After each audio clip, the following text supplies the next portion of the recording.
Welcome to another peaceful journey through calm history. Tonight we explore the slow, rhythmic patterns of daily life along the ancient Nile River. These timeless routines from over 3,000 years ago will guide you toward restful sleep through the gentle cadence of historical detail. Let us begin with dawn in a typical Egyptian village during the reign of Ramesses II in the 13th century before Christ. The ancient Egyptian day started before sunrise, when the eastern sky began to lighten over the endless desert. Egyptian homes were built from mud bricks that provided insulation against both heat and cold. These houses had flat roofs, where families often slept during hot summer nights. Ancient Egyptian houses were designed around central courtyards that provided light and ventilation to the surrounding rooms. The courtyard contained a well or cistern for storing precious water brought from the Nile River. A small shrine to household gods stood in one corner where daily offerings were made. The walls were painted white to reflect heat and decorated with simple geometric patterns. Egyptian morning routines began with prayers to the sun god, Ra, as he began his daily journey across the sky. The head of the household faced east and recited traditional formulas asking for protection and prosperity. He poured a small amount of water onto the ground as an offering. He placed pieces of bread and fruit on the household shrine. These morning rituals connected the family to the cosmic order that governed all life. Ancient Egyptian clothing was designed for the hot, dry climate of the Nile Valley. Men wore short kilts made from linen cloth that allowed air to circulate around the body. The quality of linen indicated social status. Coarse linen was worn by farmers and laborers. Fine linen that was almost transparent was worn by priests and nobles. White was the preferred color because it reflected heat and symbolized purity. Women wore simple sheath dresses that reached from beneath the breasts to the ankles. These dresses were made from rectangular pieces of linen sewn together with minimal tailoring. Wealthy women owned dresses made from pleated linen that created elegant draping effects. Children often went naked until they reached adolescence, when they began wearing adult style clothing. Egyptian footwear consisted mainly of sandals woven from papyrus reeds or palm fibers. These sandals were held on the feet with straps that passed between the toes. Leather sandals were luxury items owned only by the wealthy. Most Egyptians went barefoot for everyday activities and saved their sandals for special occasions or long journeys across hot sand and rough terrain. Ancient Egyptian breakfast was a simple meal eaten shortly after the morning prayers. This meal typically consisted of bread, beer, onions, and garlic. Bread was the foundation of every meal and was made from emmer wheat or barley flour. The bread was flat and unleavened, similar to modern pita bread. Beer was the common drink for people of all ages. Because water from the Nile was often contaminated with disease-causing organisms, Egyptian bread baking was a complex process that required considerable skill and experience. Grain was ground into flour using stone querns operated by hand. The flour was mixed with water and shaped into flat loaves. These loaves were baked on hot stones or in clay ovens. Different types of bread were made for different occasions. Sweet bread containing dates and honey was prepared for religious festivals and special celebrations. Egyptian beer brewing was primarily women's work and followed ancient recipes that had been passed down through generations. Barley was soaked in water until it sprouted, then dried and ground into meal.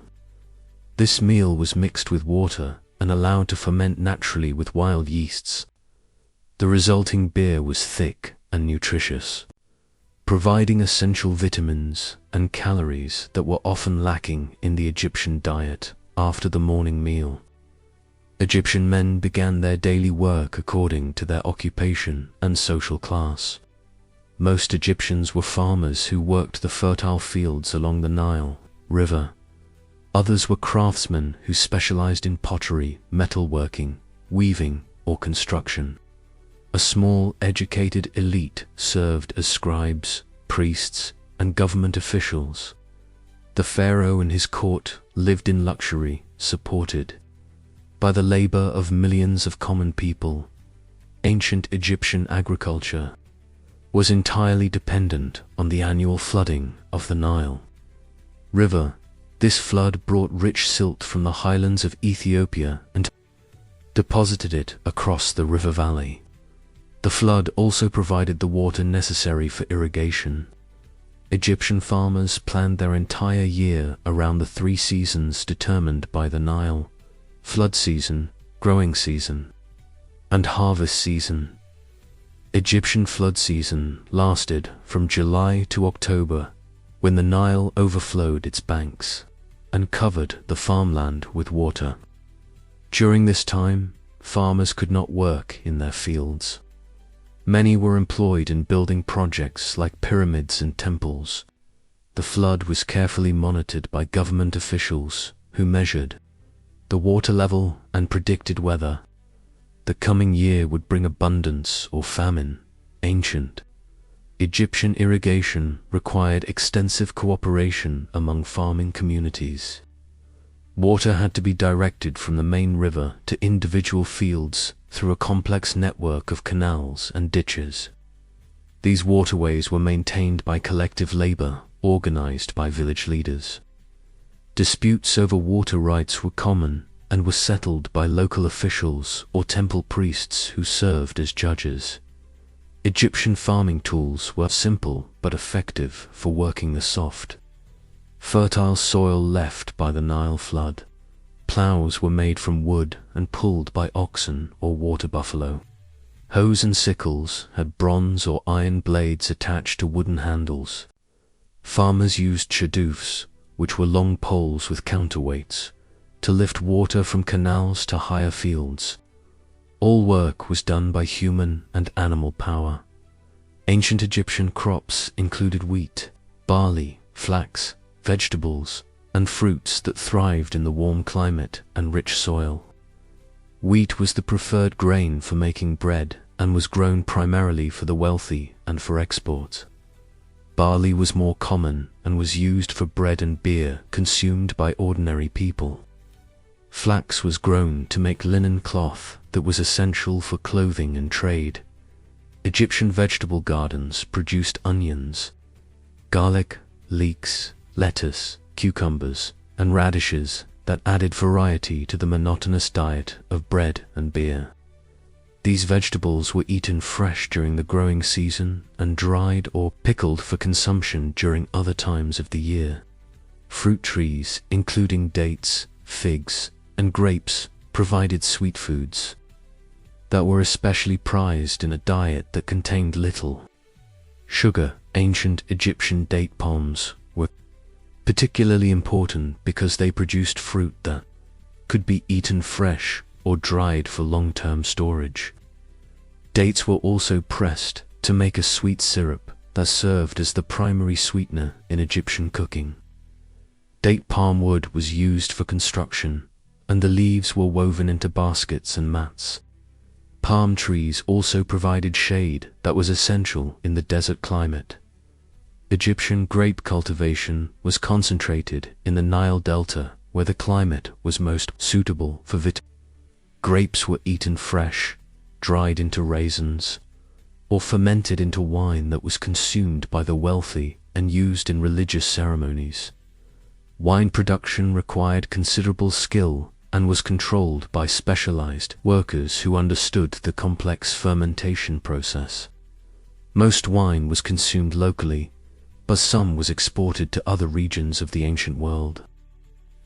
Ancient Egyptian pyramid construction was the most ambitious undertaking in human history, requiring the coordination of thousands of workers over many decades. The Great Pyramid of Giza alone contains over 2 million stone blocks, each weighing several tons. These massive monuments were built using only human labor, simple tools, and ingenious engineering techniques that continue to amaze modern architects and engineers. Egyptian pyramid workers were not slaves, as commonly believed, but paid laborers who lived in special villages near the construction sites. These workers included skilled craftsmen, engineers, and thousands of manual laborers who quarried, transported, and positioned the massive stone blocks. Archaeological evidence shows that pyramid workers were well fed and received medical care, indicating that they were valued members of Egyptian society. Ancient Egyptian stone quarrying required enormous amounts of human labor using primitive tools. Limestone blocks for pyramid construction were quarried from nearby cliffs using copper chisels, wooden wedges, and stone hammers. Workers split large blocks by driving wooden wedges into natural cracks and soaking them with water until they expanded and broke the stone. Granite blocks for internal chambers were quarried hundreds of miles away and transported by boat down the Nile River. Egyptian stone cutting achieved remarkable precision using simple tools and techniques. Skilled masons used copper tools to shape limestone blocks to exact specifications. They checked their work with plumb lines, squares, and measuring rods to ensure that each block would fit perfectly with its neighbors. The precision of Egyptian stonework was so exact that modern observers often cannot fit a knife blade between adjacent blocks. Ancient Egyptian stone transportation presented enormous logistical challenges that required innovative solutions.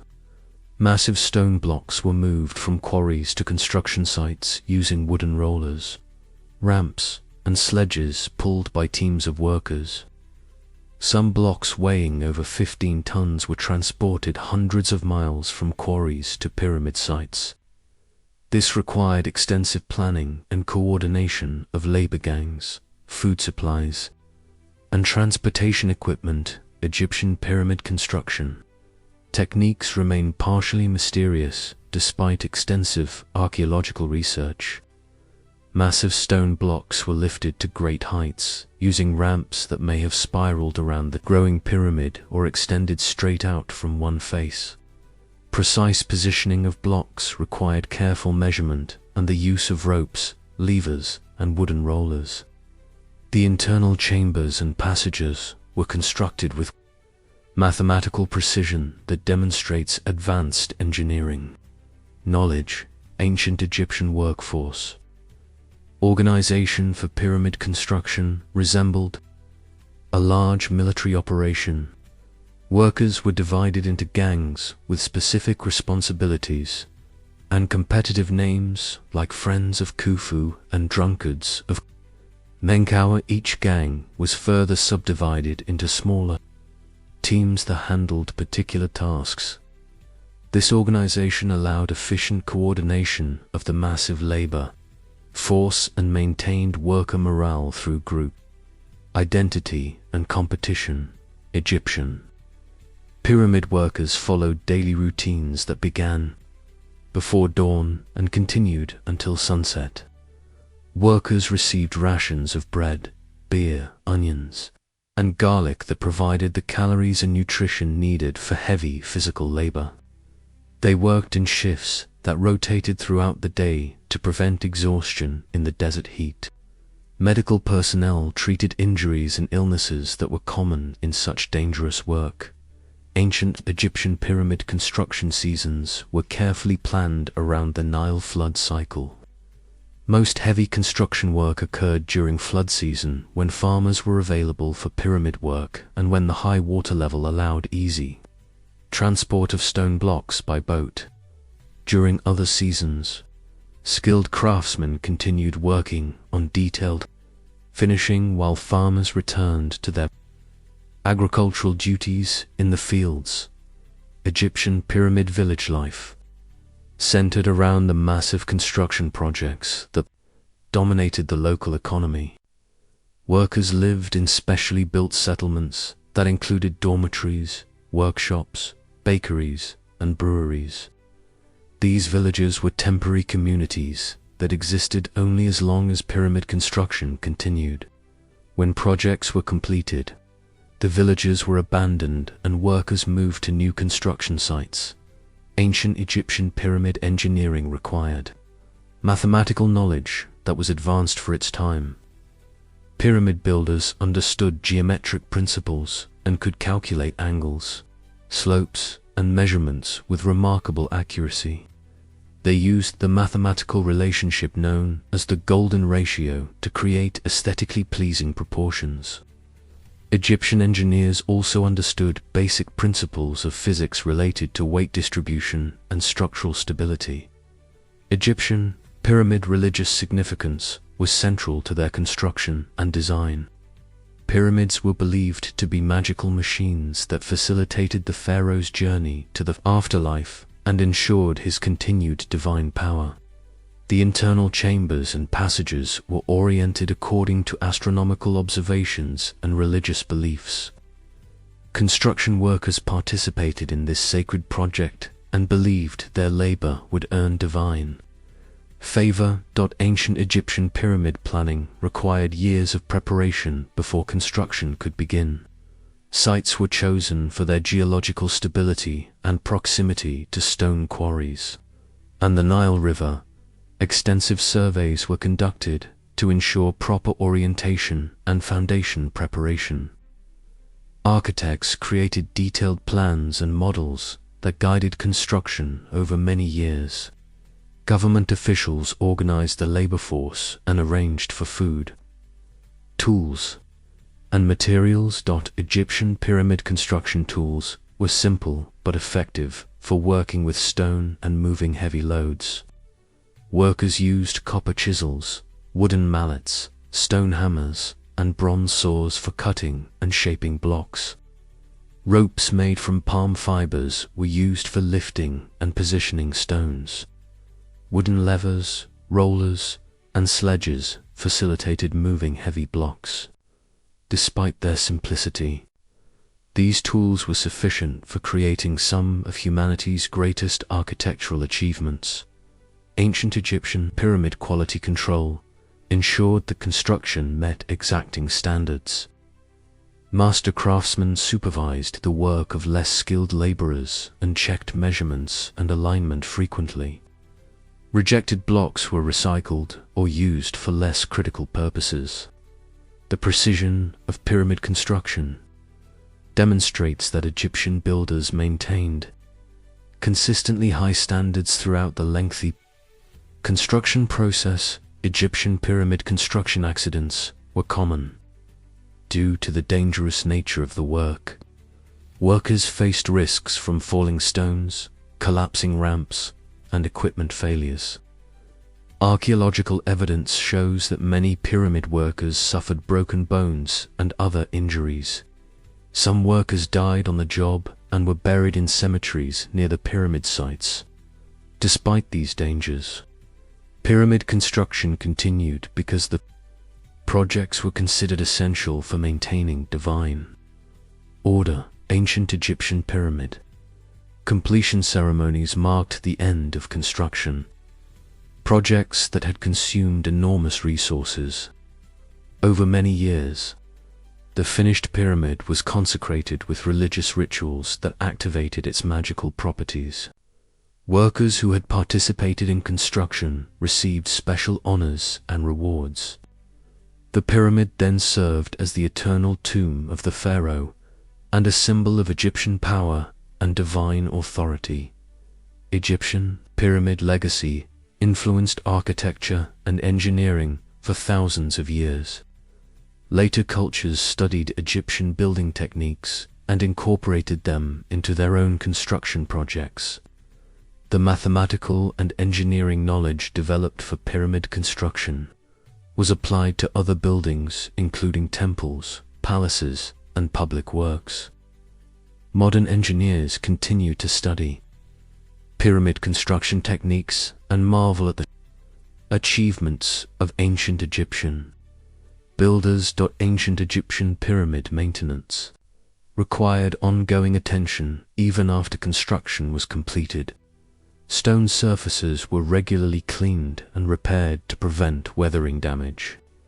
Internal chambers were monitored to ensure proper preservation of the pharaoh's burial goods. Priests and guards were assigned to protect pyramids from tomb robbers who sought the valuable treasures buried with the pharaohs. Despite these efforts, most pyramids were eventually robbed and their contents scattered or destroyed. Ancient Egyptian farming was entirely dependent on the predictable annual flooding of the Nile River, which created the most productive agricultural system in the ancient world. This natural irrigation cycle allowed Egypt to support a large population and accumulate the wealth necessary for building pyramids, temples, and other monumental architecture. Egyptian farmers developed sophisticated techniques for managing water and maximizing crop yields in the narrow, fertile strip along the river. Egyptian agricultural seasons were determined by the Nile flood cycle and divided into 3 distinct periods. Akit was the flood season lasting from July to October, when the river overflowed its banks and deposited nutrient-rich silt across the farmland. Pare was the growing season from November to February, when farmers planted and tended their crops in the newly fertilized soil. Shemu was the harvest season from March to June, when crops were gathered before the next flood cycle began. Ancient Egyptian flood prediction was crucial for agricultural planning and food security. Priests and government officials carefully monitored the river level using stone markers called Nile. These measurements allowed them to predict whether the coming flood would be adequate for good harvests, or whether drought or excessive flooding might cause problems. Accurate flood prediction helped authorities plan food distribution and prepare for potential famines. Egyptian irrigation systems channeled flood water to fields through an extensive network of canals, ditches, and basins. These waterways were dug and maintained by collective labor organized by village communities. Water was directed to individual fields using simple gates and dams that could be opened and closed as needed. Farmers used shadufs, which were long poles with counterweights, to lift water from canals to higher elevations. Ancient Egyptian plowing began after the floodwaters receded and the soil was soft enough to work. Farmers used wooden plows pulled by oxen or water buffalo to break up the ground and prepare it for planting. The plow consisted of a wooden frame with a bronze or iron tip that cut through the soil.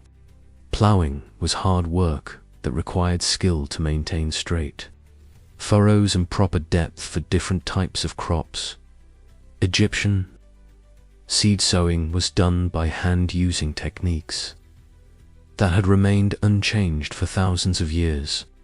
Farmers walked across their fields, scattering seeds from baskets or bags. The timing of sowing was critical because seeds planted too early might rot in wet soil, while seeds planted too late might not have enough time to mature before the harvest.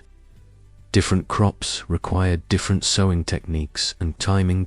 Ancient Egyptian crop varieties were selected for their ability to thrive in the unique conditions created by Nile flooding. Emmer wheat was the primary grain crop and was used to make bread for both humans and animals. Barley was also important and was used for brewing beer and feeding livestock. Other crops included flax for making linen, vegetables like onions and garlic, and fruits such as dates and figs. Egyptian grain storage was essential for surviving the months between harvests and for maintaining food security during years of poor floods. Grain was stored in large ceramic jars, underground silos, and specially constructed granaries. These storage facilities had to protect grain from moisture, insects, and rodents that could destroy entire harvests. Proper storage techniques meant the difference between abundance and starvation. Ancient Egyptian harvesting required the entire community to work together. During the brief period when crops were ready for gathering, grain was cut with sickles that had flint or bronze blades set into wooden handles. Workers moved through fields in organized lines, cutting grain stalks and gathering them into bundles. The timing of harvest was critical because grain, left too long in the field, would fall from the stalks and be lost. Egyptian threshing separated grain from stalks using techniques that were both effective and laborious. Cut grain was spread on hard ground and trampled by cattle or donkeys to break the stalks and release the grain. Workers then beat the grain with flails to complete the separation process. This work was dusty and exhausting, but essential for producing the flour needed to make bread. Ancient Egyptian winnowing removed chaff and debris from threshed grain by tossing it into the air on windy days. The wind blew away light chaff, while heavier grain kernels fell to the ground where they could be collected. This process required favorable weather conditions and considerable skill to achieve clean separation. Winnowing was typically done by women who had developed expertise in the technique. Egyptian agricultural tools were simple but well adapted to local conditions and farming techniques. Hoes with wooden handles and bronze blades were used for weeding and cultivation. Sickles with curved blades cut grain efficiently. Wooden rakes gathered cut grain into piles. Baskets woven from palm fronds carried grain and other crops. These tools were made by local craftsmen and could be repaired by farmers themselves. Ancient Egyptian farm animals played essential roles in agricultural production and provided food, labor, and raw materials. Cattle were used for plowing and threshing and also provided milk, meat, and hides. Water buffalo were particularly valuable because they could work in wet conditions and were stronger than cattle. Donkeys carried heavy loads and provided transportation. Pigs and goats were raised for meat and milk. Egyptian livestock management required knowledge of animal behavior and needs. Farmers had to provide adequate food and water for their animals, while protecting them from predators and disease. Cattle were often kept in enclosures near houses where they could be guarded at night. During flood season, when pasture was underwater, animals were fed, stored fodder, or moved to higher ground, where grass was available. Ancient Egyptian agricultural labor was organized around family units that worked together to manage their assigned plots of land. Men typically handled heavy work like plowing and construction, while women managed smaller tasks like weeding and harvesting vegetables. Children helped with age-appropriate tasks and learned farming skills by observing and assisting adults. Extended families often cooperated to complete large tasks that required many workers. Egyptian crop rotation was practiced to maintain soil fertility and maximize yields from limited farmland. Fields were sometimes left fallow to recover from intensive cultivation. Different crops were planted in sequence to take advantage of their varying nutrient requirements. Legumes like beans were grown to add nitrogen to the soil. These practices helped maintain productivity over many years of continuous farming. Ancient Egyptian agricultural records were kept by scribes who documented crop yields, tax payments, and land ownership. These records helped government officials plan food distribution and calculate tax obligations. Accurate record-keeping was essential for managing the complex agricultural system that supported Egyptian civilization. Many of these records have survived and provide detailed information about ancient farming practices. Egyptian farming communities were tightly organized social units that shared labor, resources, and responsibilities. Villages were typically located near the Nile River, where water was easily accessible. Houses were built close together for security and social interaction. Community leaders organized collective projects like irrigation, maintenance, and coordinated agricultural activities according to the flood cycle. Ancient Egyptian agricultural festivals celebrated the successful completion of farming tasks and honored the gods who controlled the Nile flood. The festival of Wep Rompet marked the beginning of the flood season and the new year. Harvest festivals thanked the gods for good crops and included feasting, music, and religious ceremonies. These celebrations strengthened community bonds and provided relief from the hard work of farming. Egyptian agricultural techniques were passed down through generations of farmers who preserved traditional knowledge through practical experience and oral instruction. Sons learned farming skills by working alongside their fathers, while daughters learned household management and food processing from their mothers. This knowledge transfer ensured the continuity of agricultural practices that had proven successful over many centuries of farming along the Nile River. Ancient Egyptian food preparation and bread making were central to daily life and required considerable skill, time, and coordination among family members. Bread was the foundation of the Egyptian diet and was consumed at every meal by people of all social classes. The process of making bread from grain to finished loaves involved multiple steps that occupied much of each day and required specialized knowledge passed down through generations. Egyptian grain processing began with carefully stored wheat or barley that had been harvested during the previous growing season. The grain was kept in large ceramic jars or underground silos to protect it from moisture, insects, and rodents. Before grinding, the grain was sorted to remove stones, dirt, and damaged kernels that could affect the quality of the finished flour. This sorting was typically done by women and children who examined each handful of grain carefully.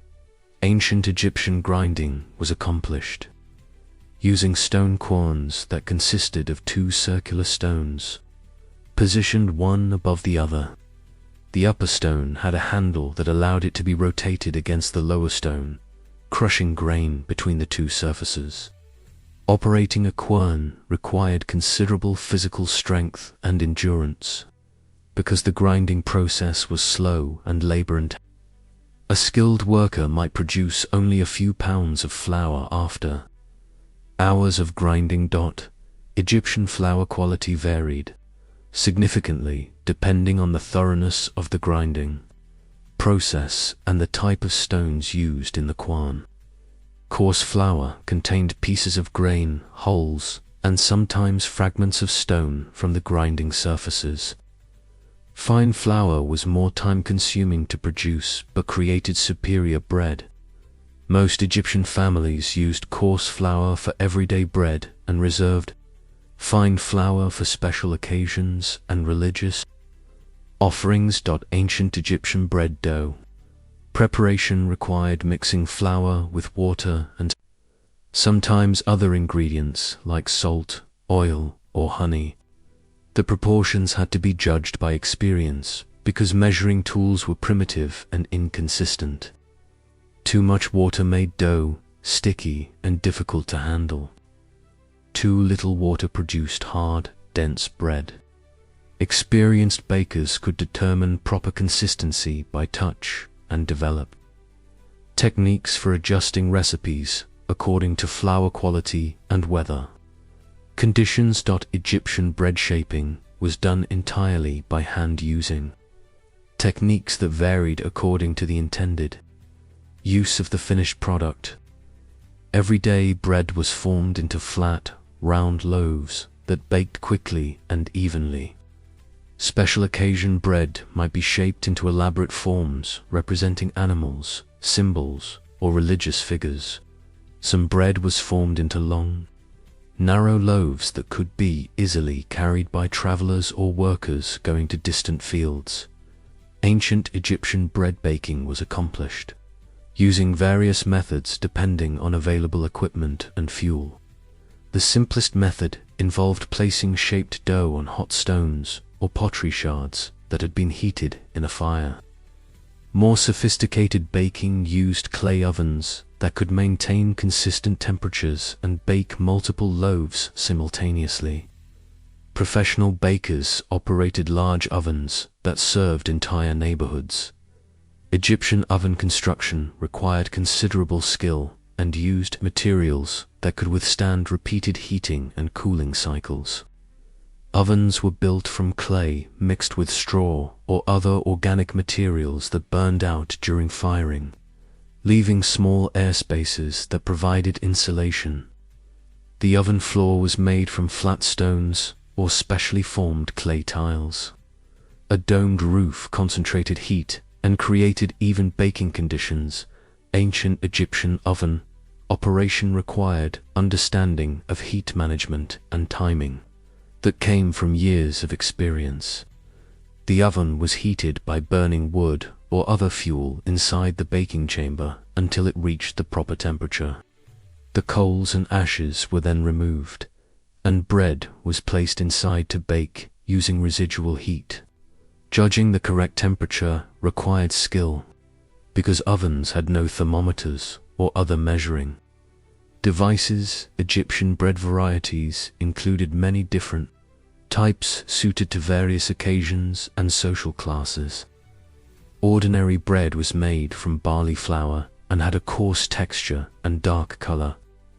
Wheat bread was finer and whiter but more expensive. Sweet bread made with honey or dates was prepared for festivals and religious ceremonies. Flatbread was practical for everyday meals, while raised bread required longer preparation but had better texture. Ancient Egyptian beer brewing was closely related to bread making because both processes used similar ingredients and techniques. Beer was made by partially baking bread made from malted grain, then soaking it in water and allowing natural fermentation to occur. The resulting beverage was thick and nutritious, providing essential vitamins and calories that supplemented the limited Egyptian diet. Egyptian food storage and preservation were essential for surviving periods when fresh food was not available.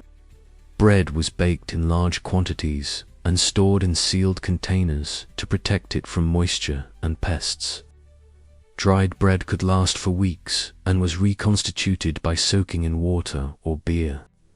Other preservation methods included drying, salting, and fermenting various foods to extend their useful life. Ancient Egyptian cooking techniques were limited by available technology, but were sufficient for preparing nutritious and flavorful meals. Most cooking was done by boiling or stewing because these methods required less fuel than roasting. Clay pots of various sizes were used for different purposes. Large pots were used for cooking grains and stews, while smaller vessels were used for preparing sauces and individual portions.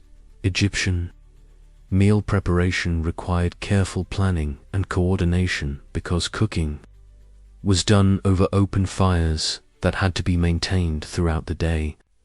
Fuel was often scarce and expensive, so families planned their cooking to make efficient use of available heat. Multiple dishes were often prepared in sequence using the same fire, and cooking schedules were arranged to have food ready at appropriate meal times.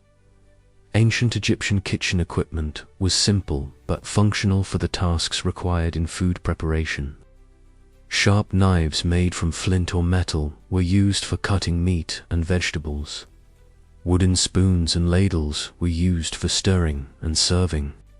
Grinding stones, processed spices, and other ingredients. Sieves made from woven reeds separated liquids from solids.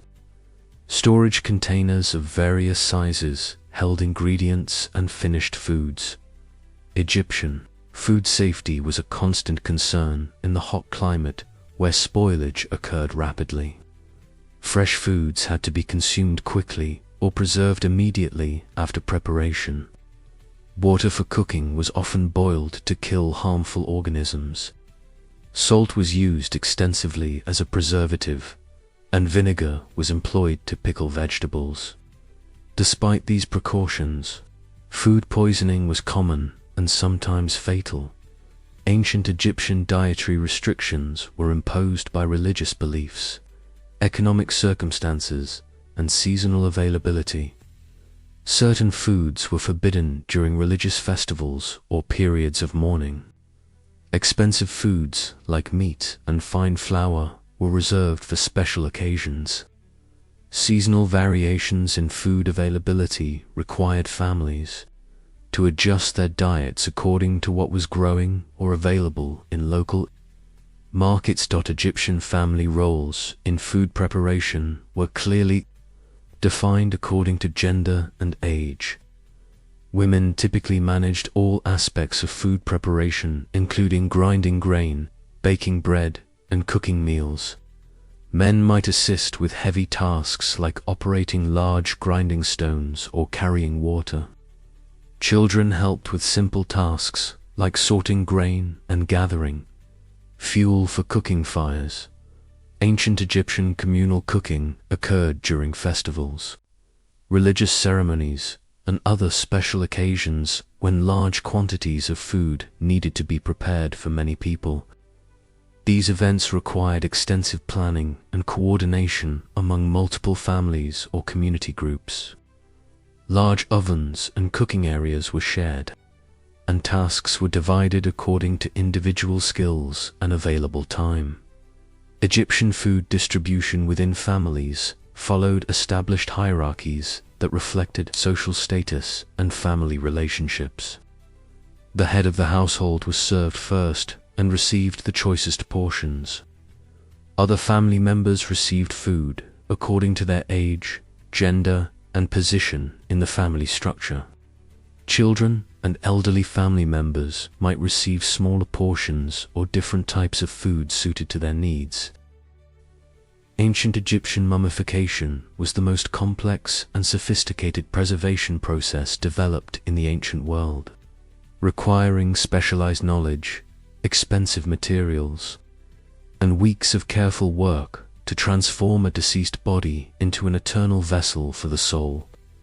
This elaborate procedure was available primarily to wealthy Egyptians, who could afford the extensive time and resources required for proper mummification. Egyptian mummification beliefs were rooted in religious concepts about the afterlife and the eternal nature of the human soul. Egyptians believed that preserving the physical body was essential for the deceased person's continued existence in the afterlife. Without proper mummification, the soul would be unable to recognize its body and would wander eternally without rest.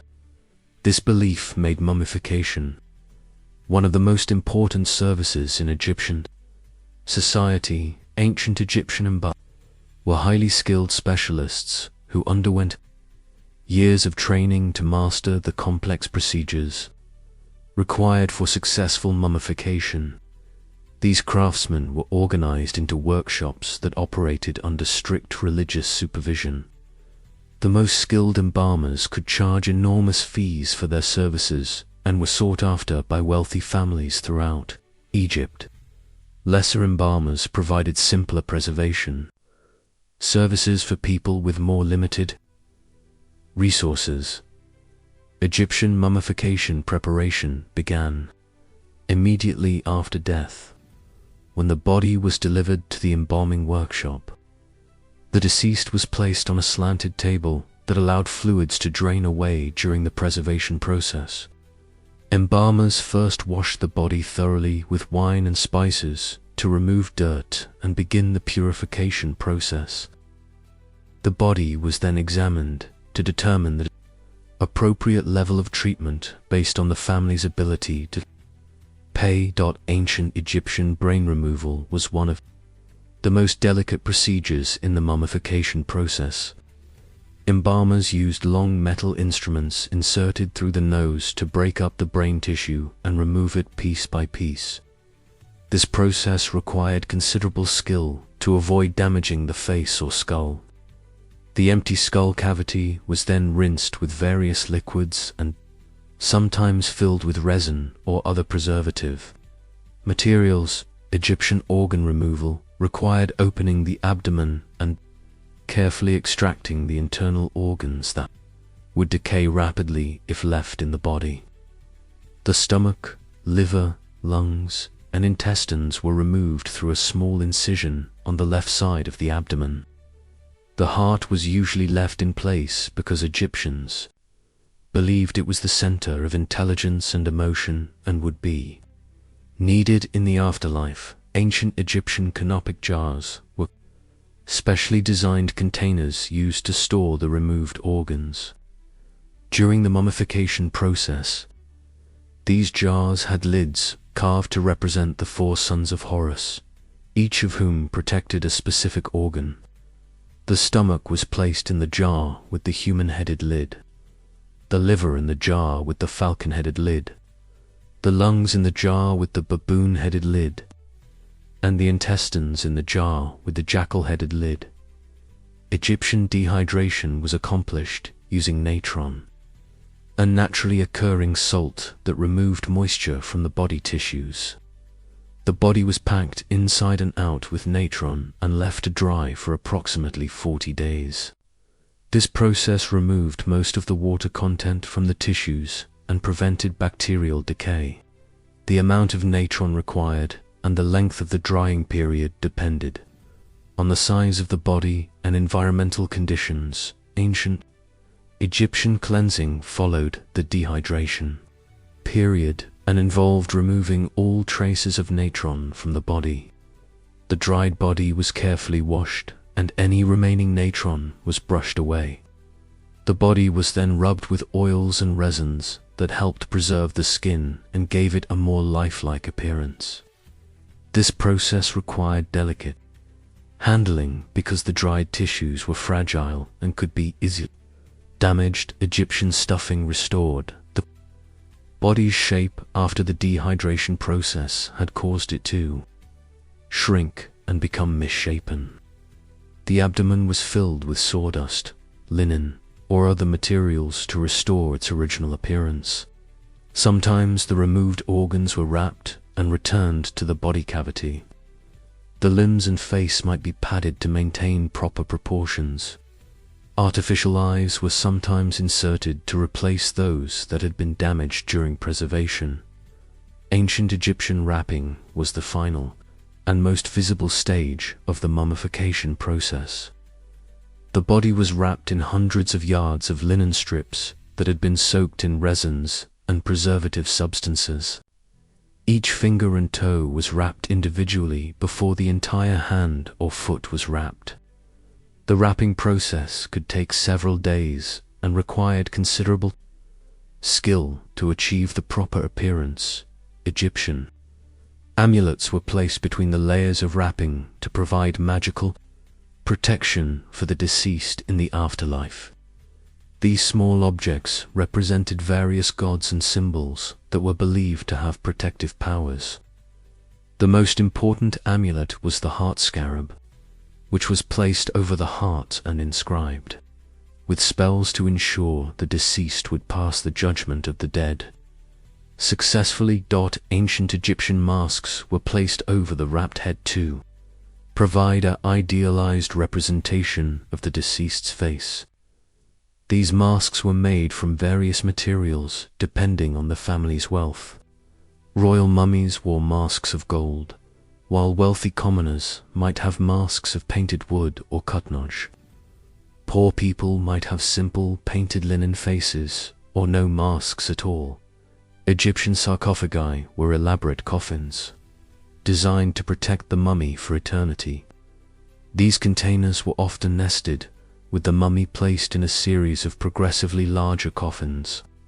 The innermost coffin was fitted closely to the body's shape, while outer coffins were more rectangular. Each coffin was decorated with religious texts and symbols intended to assist the deceased in the afterlife. Ancient Egyptian mummification costs varied, dramatically depending on the level of service provided. The most expensive mummification could cost the equivalent of several years' wages for an ordinary worker. This elaborate process included brain removal, organ extraction, extended dehydration, careful wrapping with expensive materials, and burial in multiple decorated coffins. Middle-class families might choose simpler procedures that omitted some steps or used less expensive materials. Egyptian workshop organization was necessary to handle the complex logistics of mummification. Large workshops employed dozens of workers with different specializations. Some workers specialized in organ removal, others in wrapping, and still others in creating masks and coffins. The workshop had to maintain supplies of natron, resins, linen, and other materials. Scheduling was important because both had to be processed in sequence according to strict timetables. Ancient Egyptian quality control ensured that mummification met religious requirements and family expectations.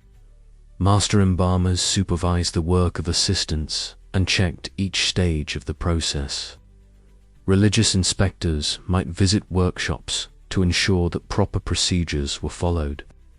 Families sometimes appointed representatives to observe the mummification of their loved ones and ensure that contracted services were properly provided. Egyptian mummification innovations developed over many centuries as refined their techniques and discovered new preservation methods. Early mummification was relatively simple and often unsuccessful. Later periods saw the development of more sophisticated procedures that produced better preserved bodies. However, the quality of mummification declined during periods of political instability when resources were limited and traditional knowledge was lost. Ancient Egyptian procedures were sometimes attempted when embalmers tried new techniques or dealt with unusual circumstances. Different preservative substances were tested to see which produced the best results. Various wrapping patterns were tried to achieve optimal protection.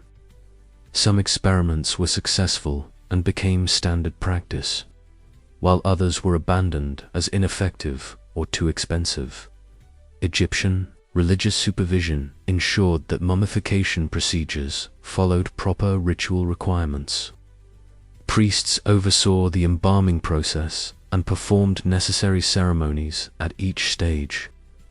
Religious texts were recited during the procedures to ensure spiritual protection for the deceased.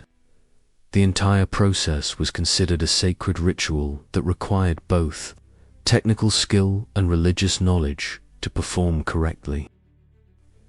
Ancient Egyptian hieroglyphic writing was one of the most complex and sophisticated writing systems ever developed, combining pictographic, ideographic, and phonetic elements to record everything from religious texts to business transactions. Learning to read and write hieroglyphs required years of intensive study and was limited to a small educated elite who served as scribes in temples, government offices, and wealthy households. Egyptian scribe training began in childhood when boys from well-connected families were selected for education in specialized schools attached to temples or government buildings. The training process was long and difficult, requiring students to memorize hundreds of hieroglyphic signs and learn the complex rules governing their use.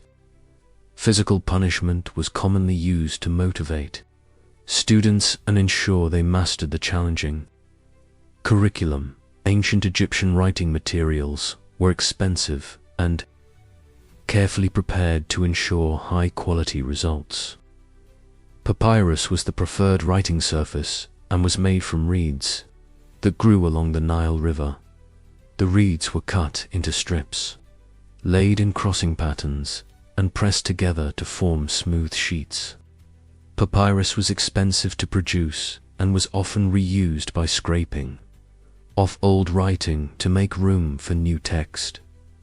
Egyptian ink production required specialized knowledge and expensive materials. Black ink was made from carbon mixed with gum and water to create a permanent writing medium. Red ink was made from iron oxide and was used for headings, corrections, and special emphasis. The ink was formed into solid cakes that were mixed with water as needed. High-quality ink was essential for producing clear, lasting writing. Ancient Egyptian writing instruments were simple but effective, tools that remained unchanged for thousands of years. Scribes used reed pens cut to fine points and shaped to hold ink properly. The pens were made from specific types of reeds that grew in marshes, and were carefully prepared by trimming and shaping the writing tip. Multiple pens were often prepared in advance because the tips wore out quickly during extended writing sessions. Egyptian hieroglyphic signs numbered in the hundreds and included representations of people, animals, objects, and abstract concepts. Each sign could function in multiple ways depending on its context within a particular text. Some signs represented the objects they depicted, others stood for sounds or syllables, and still others served as determinatives that clarified the meaning of adjacent signs. Learning all these functions required extensive memorization and practice. Ancient Egyptian text layout followed complex rules that governed the arrangement of hieroglyphic signs within lines and columns. Signs could be written from left to right, right to left, or in vertical columns, depending on the type of text and available space. The direction of writing was indicated by the orientation of human and animal figures, which always faced the beginning of the line. Scribes had to plan carefully to fit text into available space while maintaining proper proportions. Egyptian scribal equipment was organized in portable kits that allowed scribes to work in various locations. A typical kit included reed pens, ink cakes, a water pot for mixing ink, a pallet for holding writing materials, and a case for storing finished documents. Some kits also included rulers, erasers, and other specialized tools. Scribes took pride in their equipment and often had their names inscribed on valuable pieces. Ancient Egyptian document types varied widely depending on their intended purpose and audience. Religious texts required the most careful preparation and often included elaborate decorations and illustrations. Legal documents followed standard formats and used specific terminology. Personal letters were written in cursive script that was faster to write than formal hieroglyphs. Administrative records used abbreviated forms and standard formulas to save time and materials. Egyptian text correction was necessary when scribes made errors. During the writing process, minor mistakes could be corrected by scraping away incorrect signs and writing over the cleaned surface. More serious errors might require starting over with a new piece of papyrus. Some texts show multiple correction attempts where scribes tried various solutions to fix problems without having to rewrite entire documents. Ancient Egyptian reading skills required not only knowledge of hieroglyphic signs but also understanding of the cultural and religious contexts in which texts were written. Many texts contained references to mythology, religious beliefs, and historical events that would be familiar to educated Egyptians, but might not be explicitly explained. Readers had to bring considerable background knowledge to their interpretation of written materials. Egyptian copying work was a major part of scribal activity because important texts needed to be reproduced to prevent their loss. Master scribes supervised copying projects and checked the accuracy of finished work. Copying required extreme care because errors could corrupt important information. Some texts were considered so sacred that even minor copying errors were believed to have serious spiritual consequences. Ancient Egyptian professional specialization developed among scribes who focused on particular types of writing. Some scribes specialized in religious texts and worked primarily in temples. Others focused on legal documents and worked in courts or government offices. Military scribes accompanied armies and recorded campaigns and battles. Medical scribes copied and preserved texts about healing and anatomy.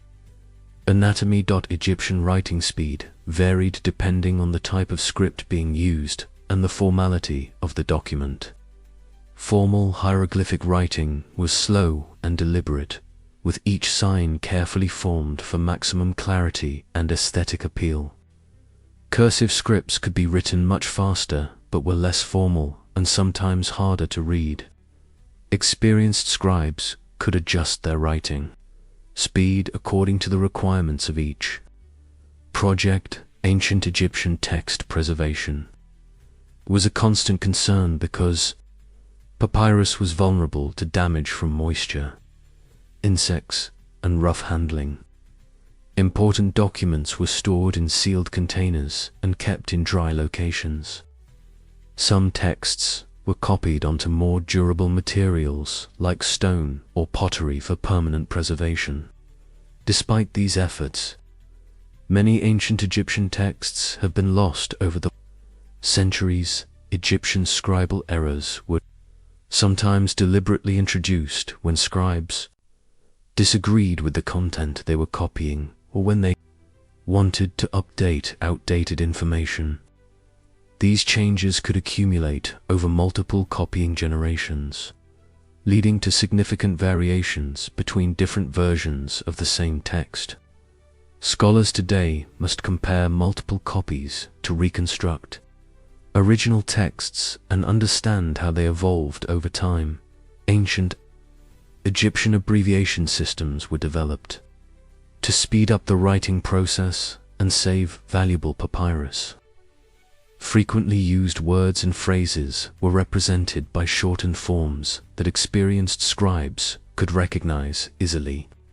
Administrative documents made extensive use of abbreviations and standard formulas. However, abbreviations could sometimes lead to confusion when their meaning was not clear from context. Egyptian bilingual texts were created when Egypt came into contact with other cultures that used different writing systems. These texts often contained the same information written in both Egyptian hieroglyphs and foreign scripts like Greek or Demotic. Bilingual texts were valuable for translation and cultural exchange, but required scribes who were fluent in multiple languages and writing systems. Ancient Egyptian text illustration was an important feature of many documents, particularly religious and literary works. Scribes who could combine writing skills with artistic ability were highly valued and commanded higher fees for their services. Illustrations were carefully integrated with text and often provided additional information that supplemented the written content. The combination of text and image created documents that were both informative and visually appealing. Egyptian scribal social status was generally high because literacy was rare and valuable in ancient Egyptian society. Scribes were exempt from physical labor and military service, and many achieved positions of considerable influence in government and religious institutions. However, scribal work was demanding and required constant attention to detail. The best scribes enjoyed comfortable lives and social respect, while less skilled practitioners struggled to find adequate employment. Ancient Egyptian medicine was a sophisticated system that combined practical medical knowledge with religious beliefs and magical practices. Egyptian physicians were highly regarded throughout the ancient world and developed treatments for a wide variety of ailments using both natural remedies and surgical procedures. Medical practice was closely connected to temple worship and religious rituals that were believed essential for healing. Egyptian medical education was conducted in temple schools where students learned both practical healing techniques and the religious ceremonies that accompanied medical treatment. Medical knowledge was preserved in papyrus scrolls that contained detailed descriptions of diseases, symptoms, and treatments. These medical texts were considered sacred and were carefully guarded by temple priests who controlled access to medical knowledge. Ancient Egyptian diagnostic methods were surprisingly advanced for their time and included careful observation of symptoms, examination of bodily functions, and assessment of the patient's overall condition. Physicians checked pulse rates, examined urine and feces, and observed skin color and texture to determine the nature of illnesses. They understood that different diseases produced characteristic symptoms that could be used to identify specific conditions. Egyptian anatomical knowledge was extensive due to their practice of mummification, which required detailed understanding of internal organs and body structure. Embalmers and physicians worked closely together and shared knowledge about anatomy and physiology. This practical experience with human bodies gave Egyptian doctors advantages over physicians in other ancient cultures who had limited understanding of internal anatomy.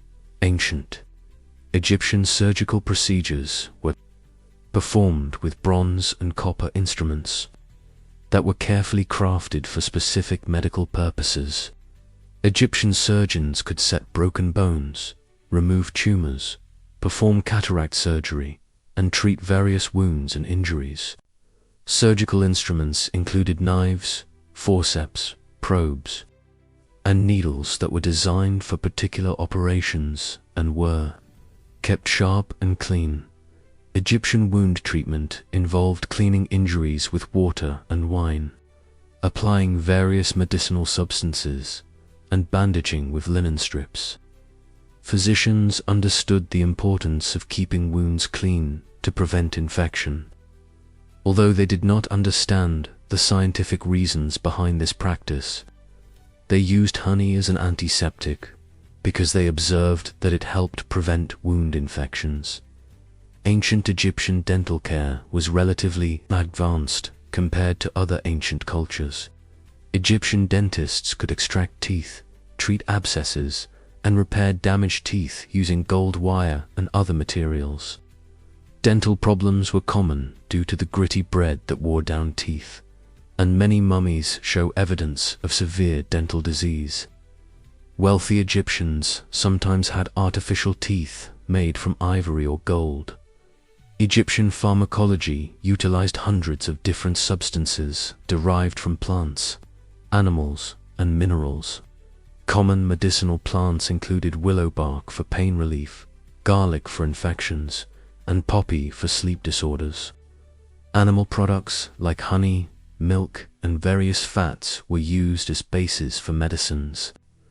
Mineral substances included salt, natron, and various colored earths that were believed to have healing properties.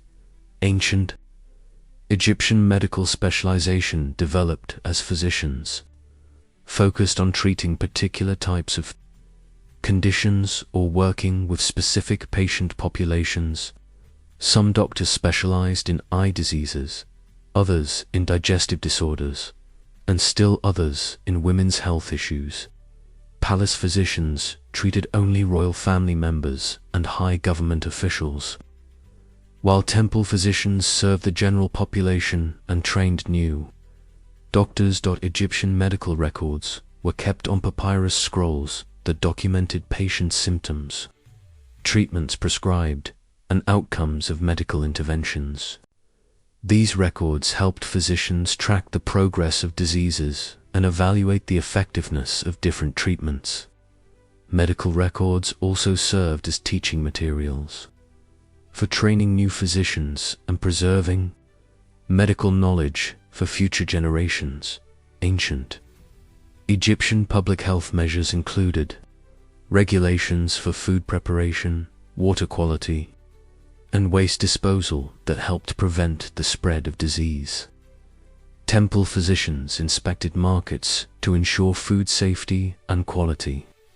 Public latrines were built in cities to improve sanitation. However, many people lived in crowded, unsanitary conditions that facilitated the spread of infectious diseases. Egyptian obstetrics and gynecology were well-developed medical specialties that addressed the health needs of women during pregnancy, childbirth, and other reproductive health issues. Midwives were trained to assist during difficult births and to recognize complications that required medical intervention.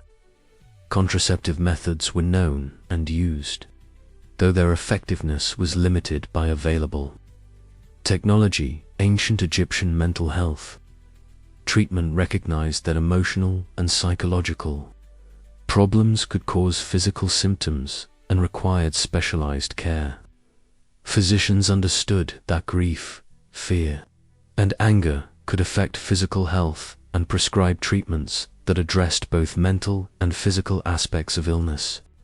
Religious ceremonies and temple rituals were often prescribed as treatments for mental health problems. Egyptian epidemic disease control involved quarantine measures, religious ceremonies, and public health interventions during outbreaks of infectious diseases. Physicians recognized that some diseases spread from person to person and recommended isolation of affected individuals. Temple ceremonies were performed to appease gods who were believed to send diseases as punishment for wrongdoing. Ancient Egyptian veterinary medicine was practiced by specialists who treated animals used for agriculture, transportation, and religious ceremonies. Veterinary physicians understood animal anatomy and could treat injuries and diseases in cattle, horses, dogs, and other animals. Animal health was considered important for both economic and religious reasons, and sick animals received careful attention. Egyptian medical ethics required physicians to do their best to help patients and to avoid causing harm through inappropriate treatments. Doctors were expected to be honest about their abilities and to refer patients to more skilled practitioners when necessary. Medical knowledge was considered a sacred trust that should be used for the benefit of patients rather than for personal gain. Ancient Egyptian pain management utilized various substances and techniques to reduce suffering during medical procedures and illness. Opium was available but expensive and was reserved for severe pain. Alcohol was commonly used as an anesthetic during minor surgery. Massage, heat therapy, and positioning techniques were used to relieve pain from injuries and chronic conditions. Egyptian medical training required many years of study and practical experience under the supervision of established physicians. Students learned by observing experienced doctors, practicing on less serious cases, and gradually taking on more responsibility. The training process was rigorous, and many students did not complete their medical education successfully. Ancient Egyptian medical costs varied widely depending on the type of treatment required and the patient's ability to pay. Wealthy patients could afford expensive treatments and consultations with the most skilled physicians. Poor patients often relied on temple physicians who provided basic medical care as part of their religious duties. Some treatments were provided free of charge as acts of religious charity. Egyptian medical outcomes were variable and depended on many factors, including the severity of the condition, the skill of the physician, and the availability of appropriate treatments. Many patients recovered from illnesses and injuries that would have been fatal without medical intervention. However, the limitations of ancient medical knowledge meant that many conditions could not be effectively treated and resulted in disability or death. Ancient Egyptian religious ceremonies were elaborate rituals that connected the human world with the divine realm and maintained the cosmic order that Egyptians believed was essential for the continued existence of their civilization. These ceremonies were performed daily in temples throughout Egypt and required the participation of trained priests who understood the complex procedures and religious significance of each ritual act. Egyptian temple architecture was designed to facilitate religious ceremonies and create appropriate settings for encounters between humans and gods. Temples were built as houses for the gods, with successive chambers that became increasingly sacred as one moved toward the inner sanctuary where the god statue was housed. Only the highest-ranking priests were allowed to enter the most sacred areas and perform the most important rituals. Ancient Egyptian daily temple rituals began before dawn when priests performed purification ceremonies that prepared them for contact with the divine. These rituals included bathing in sacred pools, shaving all body hair, and putting on clean linen garments. Priests also had to abstain from certain foods and activities that were considered impure and incompatible with religious service. Egyptian morning temple ceremonies centered around the awakening of the god statue, which was believed to house the actual presence of the deity. The high priest would enter the inner sanctuary, break the clay seal on the shrine, and perform rituals that symbolically awakened the god for the new day. The statue was washed, clothed in fresh garments, and offered food and drink.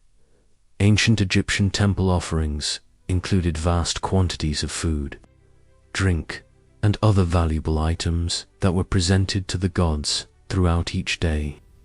These offerings included bread, beer, meat, vegetables, fruits, incense, flowers, and precious objects like jewelry and fine cloth.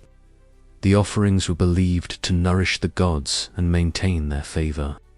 Toward Egypt and its people, Egyptian priestly hierarchy was complex and included numerous ranks and specializations that reflected different levels of religious authority and responsibility. The high priest was the most important religious official in each temple and had direct contact with the god statue. Lesser priests performed supporting roles in ceremonies and maintained temple facilities.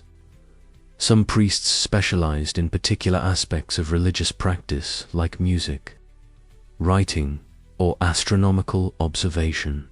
Ancient Egyptian religious festivals occurred throughout the year according to traditional calendars that marked important events in the lives of the gods and the natural cycles that governed Egyptian life.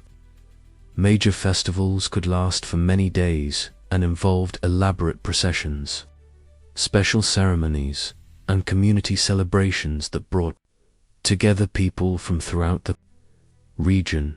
Egyptian religious processions were spectacular, public events that allowed ordinary people to see the god statues and participate in religious ceremonies. The god's statue was placed in a special boat-shaped shrine and carried through the streets on the shoulders of priests.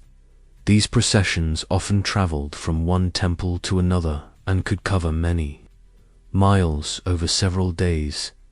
Ancient Egyptian religious music was an essential component of temple ceremonies and included singing, chanting, and instrumental performances that were believed to please the gods and enhance the effectiveness of religious rituals.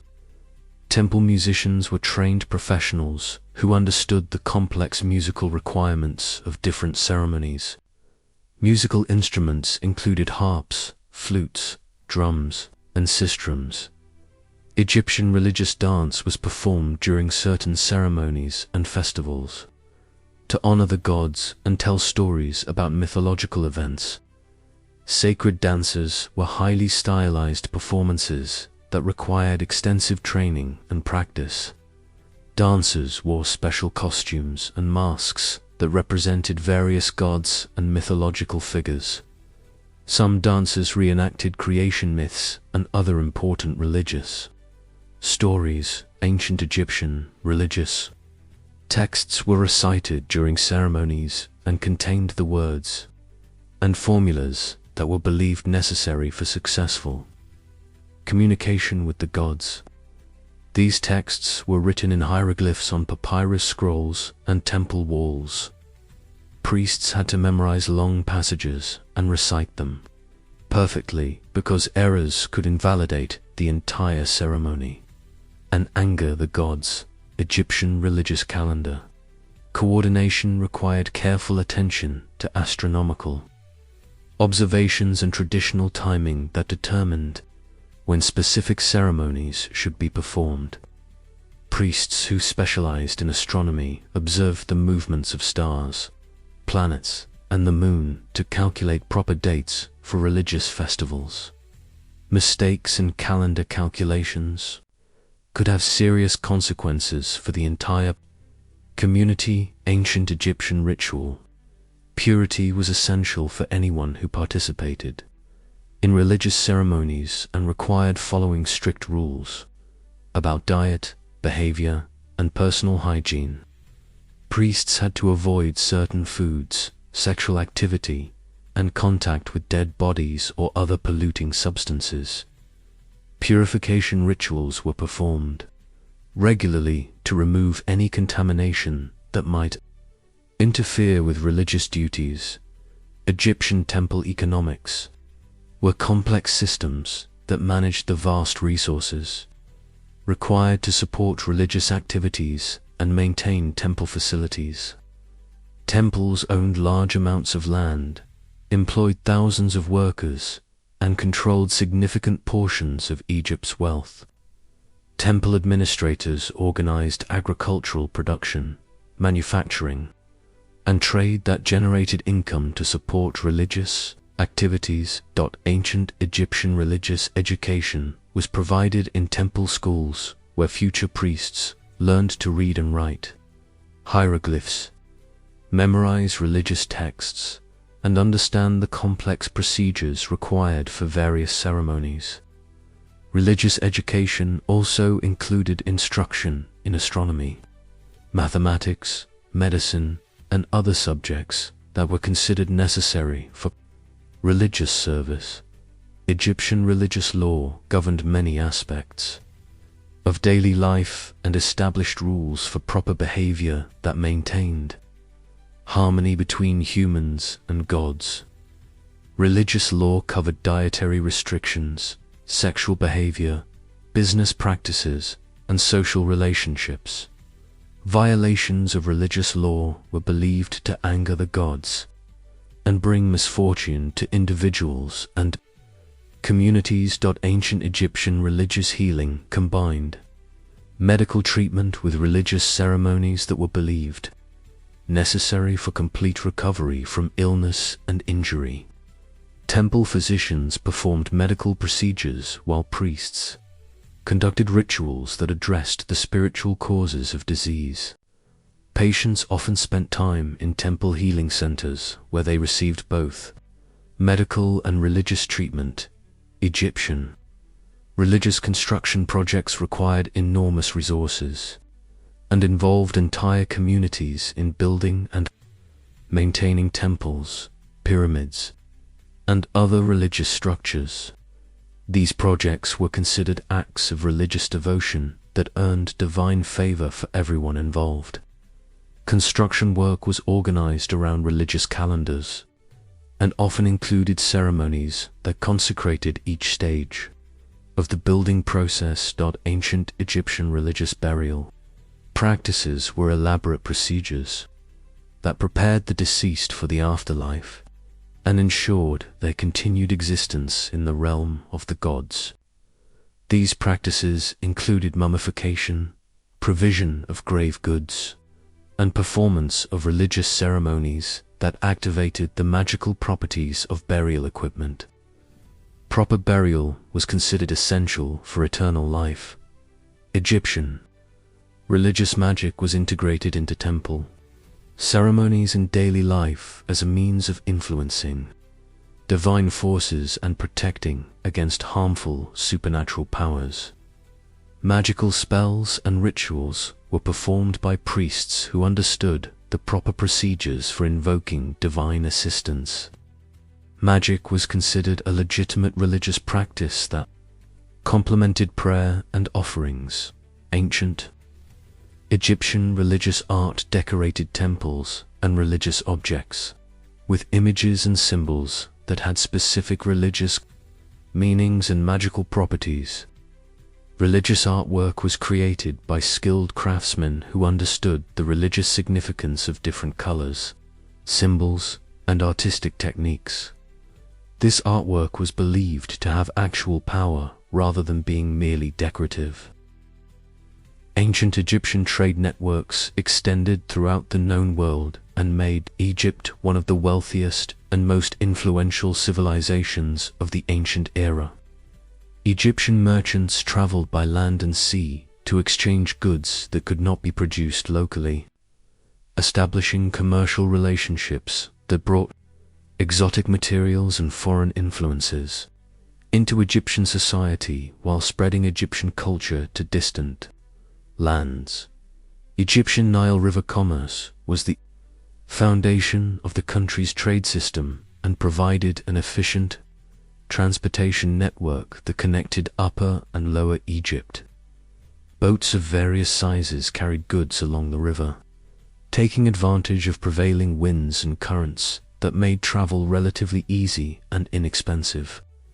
The Nile served as Egypt's main highway and enabled the development of a unified national economy. Ancient Egyptian boat construction utilized techniques that had been developed over thousands of years and produced vessels that were well suited to Nile River conditions. Most boats were made from papyrus reeds that were bound together to create lightweight, flexible craft that could navigate shallow waters and carry substantial loads.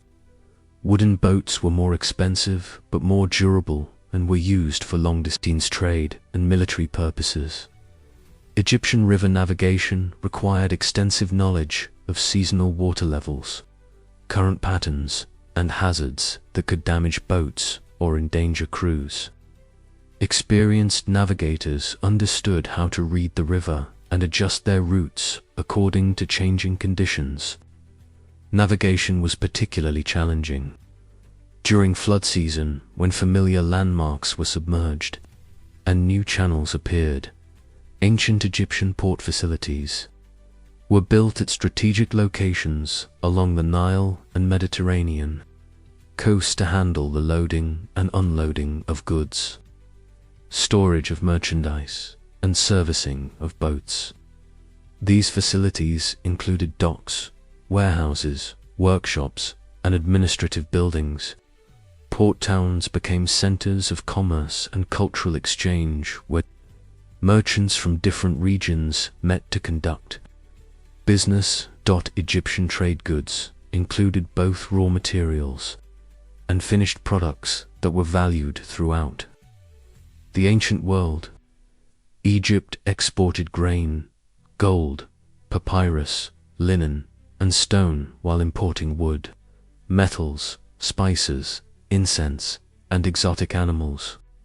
The balance of trade was generally favorable to Egypt because of the country's agricultural productivity and the high quality of Egyptian manufactured goods. Ancient Egyptian gold mining was concentrated in the eastern desert, where extensive mining operations extracted gold from quartz veins in hard rock formations. Gold mining was dangerous work performed mainly by prisoners and slaves who worked in extremely harsh conditions.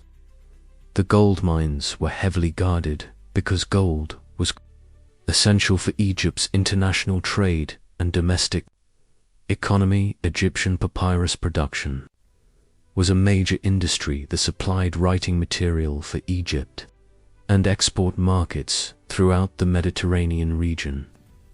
Papyrus was made from reeds that grew in marshes along the Nile River. The manufacturing process involved cutting reeds into strips, arranging them in crossing patterns, and pressing them together to form smooth sheets suitable for writing. Ancient Egyptian textile manufacturing produced high linen that was prized throughout the ancient world for its fineness and durability. Egyptian linen was made from flax plants that were grown in the fertile Nile Valley and processed using techniques that had been refined over many centuries. The finest linen was almost transparent and was reserved for religious ceremonies and royal garments. Egyptian stone quarrying supplied building materials for domestic construction projects and export markets that valued Egyptian granite, limestone, and sandstone. Quarrying operations were located throughout Egypt and employed thousands of workers who extracted stone blocks using copper tools, wooden wedges, and manual labor. Transportation of heavy stone blocks required specialized equipment and techniques. Ancient Egyptian craftsmanship produced luxury goods that were sought after by wealthy customers throughout the Mediterranean world and beyond. Egyptian craftsmen were skilled in working with gold, silver, precious stones, ivory, and exotic woods to create jewelry, furniture, decorative objects, and religious artifacts. These luxury goods commanded high prices in international markets. Egyptian merchant organizations were necessary to coordinate complex trading operations that involved multiple parties, various types of goods, and long-distance transportation. Merchants formed partnerships to share risks and pool resources for large trading ventures. Trade associations established standards for quality, weights, and measures that facilitated commercial transactions. Ancient Egyptian banking services supported trade by providing credit, currency exchange, and money transfers that enabled merchants to conduct business across long distances and between different economic systems. Bankers charged fees for their services and made profits by lending money at interest. Banking was risky because there was no government insurance to protect depositors. Egyptian trade routes connected Egypt with Africa, Asia, and Europe through both overland and maritime networks. Overland routes crossed the Sinai Peninsula to reach Palestine and Syria. Maritime routes connected Egyptian ports with trading centers throughout the Mediterranean Sea and Red Sea. Some Egyptian merchants traveled as far as India and East Africa. Ancient Egyptian diplomatic trade involved exchanges of gifts between Egypt and foreign rulers that served both commercial and political purposes. These diplomatic missions carried valuable goods that demonstrated Egypt's wealth and power while establishing relationships that facilitated regular commercial trade. Diplomatic trade was often more valuable than ordinary commercial transactions. Egyptian trade regulation was administered by government officials who collected customs duties, inspected goods for quality and safety, and maintained records of commercial transactions. Trade regulations were designed to protect Egyptian consumers, ensure fair business practices, and generate revenue for the government. Violations of trade regulations could result in fines or confiscation of goods. Ancient Egyptian market systems included both local markets that served daily needs and regional markets that handled long-distance trade. Local markets were held regularly in towns and villages and featured goods produced by local farmers and craftsmen.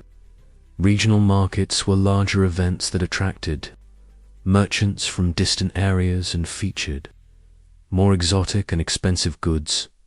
Egyptian currency systems evolved over time from simple barter arrangements to more sophisticated monetary systems that used standardized weights of precious metals as units of exchange. Silver and gold were used for large transactions, while copper was used for smaller purchases. Grain was also used as a form of currency, especially for paying wages and taxes.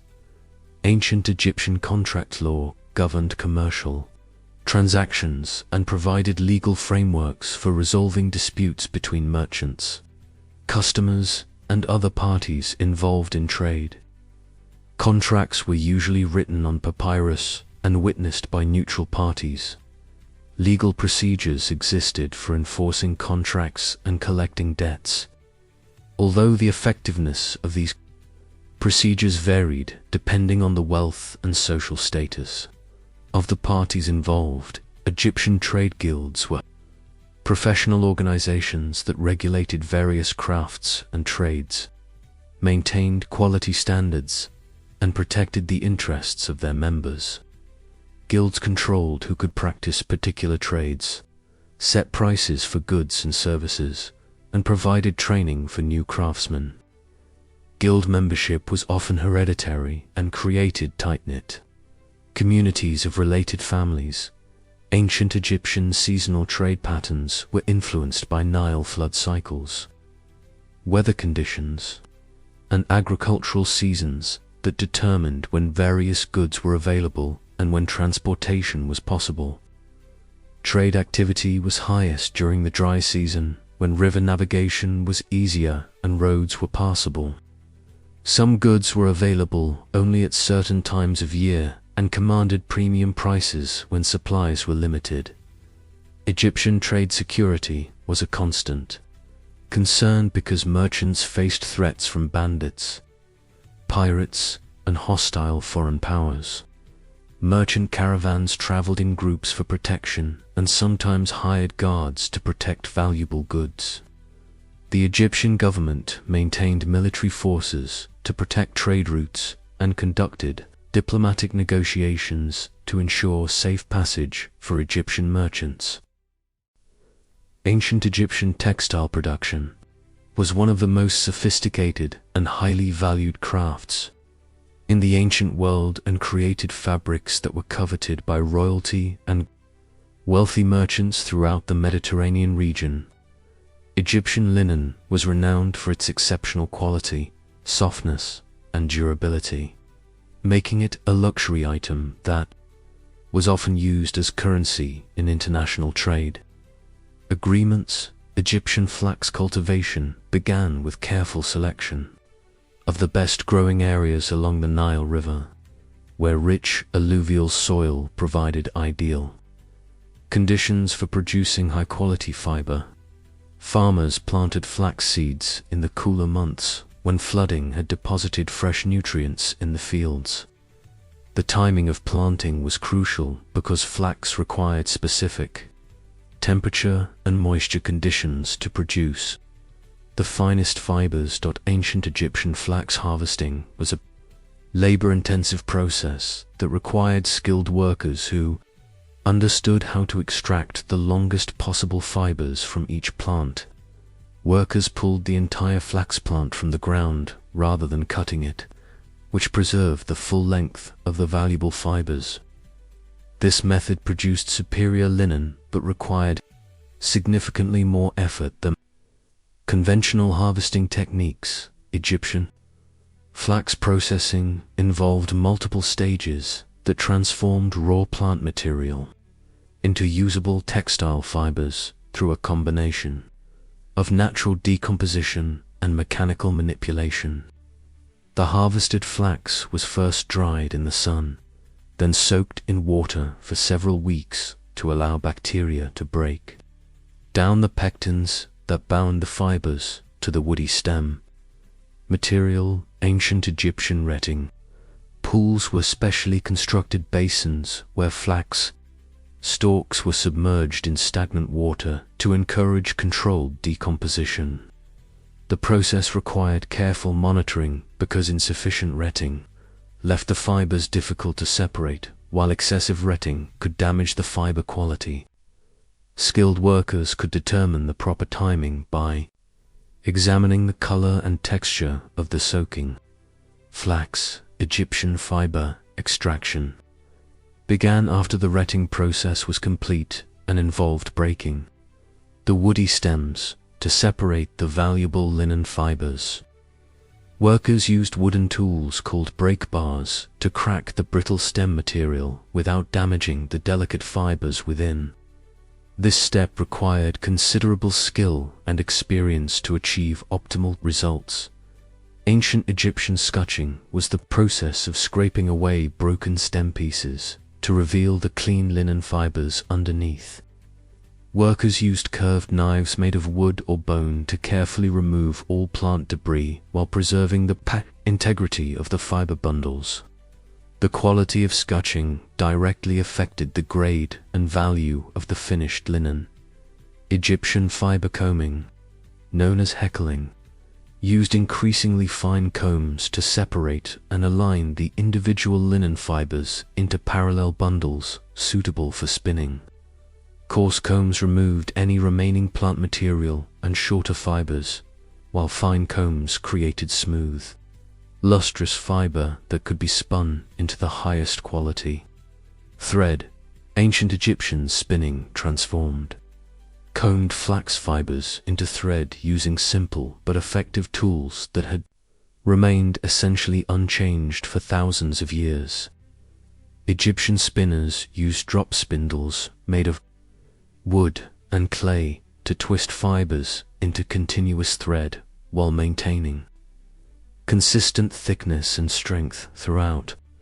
The spinning process, Egyptian thread quality, varied significantly, depending on the grade of flax used and the skill of the spinner, with the finest thread requiring exceptional expertise and commanding premium prices in both domestic and international markets. Master spinners could create thread so fine that finished linen was nearly transparent and suitable only for the most prestigious garments. Ancient Egyptian weaving was performed on horizontal ground looms that could produce fabric of various widths and patterns, depending on the intended use and desired quality level. Weavers worked in organized workshops where experienced craftsmen supervised apprentices and maintained consistent standards for different grades of linen production. Egyptian loom construction used locally available materials and represented thousands of years of technological development and refinement. The basic design consisted of wooden beams that held the warp threads in proper tension while allowing weavers to interlace weft threads to create finished fabric with the desired characteristics. Ancient Egyptian weaving patterns ranged from simple plain weaves used for everyday clothing to complex, decorative patterns reserved for ceremonial garments and burial shrouds.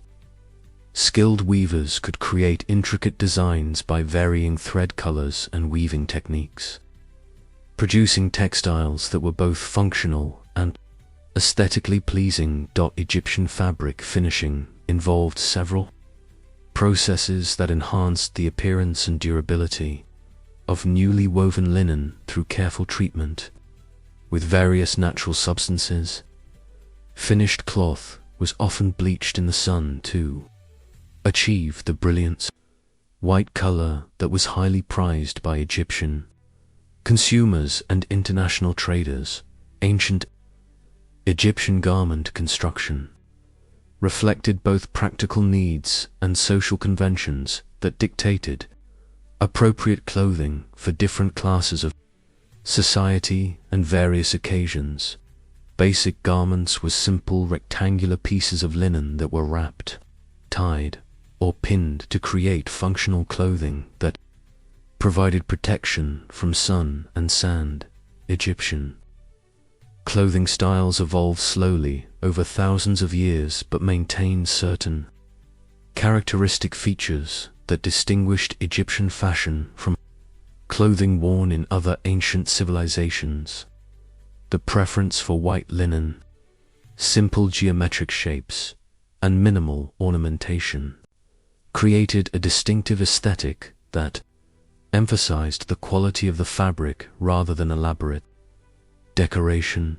Ancient Egyptian royal garments represented the pinnacle of textile craftsmanship and often incorporated the finest linen available along with imported materials and precious ornaments. Pharaohs and high officials wore specially commissioned clothing that demonstrated their wealth, power, and connection to the gods through the use of sacred symbols and colors.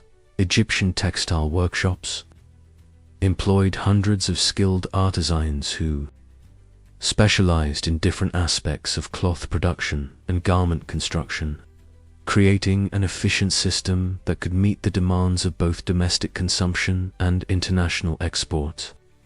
These workshops were often attached to temples or royal palaces and operated under strict supervision. Ancient Egyptian textile trade networks extended throughout the ancient world and made Egyptian linen one of the most sought-after luxury goods in international commerce. Egyptian merchants exchanged fine textiles for precious metals, exotic materials, and other goods that could not be produced locally, establishing Egypt as a dominant force in Mediterranean trade. Egyptian clothing regulations reflected social hierarchies and religious beliefs that governed appropriate dress for different classes and occasions, with specific colors, fabrics, and styles reserved for particular groups within society. These regulations helped maintain social order while ensuring that clothing choices reflected proper respect for Egyptian cultural values and traditions. Ancient Egyptian arts and crafts represented one of the most sophisticated and enduring artistic traditions in human history and produced works of beauty and functionality that continue to inspire admiration. Thousands of years after their creation, Egyptian artisans developed techniques and aesthetic principles that remained remarkably consistent across millennia while adapting to changing materials and cultural influences. Egyptian pottery production was a fundamental craft that provided essential household items for people of all social classes and created vessels that were both functional and decorative. Egyptian potters used locally available clay from the Nile River banks, which contained the perfect mixture of minerals and organic matter needed to produce durable, attractive ceramics. Ancient Egyptian pottery wheels were operated by foot power and allowed skilled craftsmen to create perfectly symmetrical vessels with smooth surfaces and consistent wall thickness. The potter's wheel was a revolutionary technology that dramatically increased production speed and quality while enabling the creation of complex shapes that would have been impossible using hand-building techniques alone. Egyptian ceramic decoration employed a variety of techniques, including painted designs, carved patterns, and applied ornaments that reflected both artistic preferences and religious symbolism. Common decorative motifs included geometric patterns, plant and animal forms, and hieroglyphic inscriptions that often carried protective or religious significance for the vessel's intended use.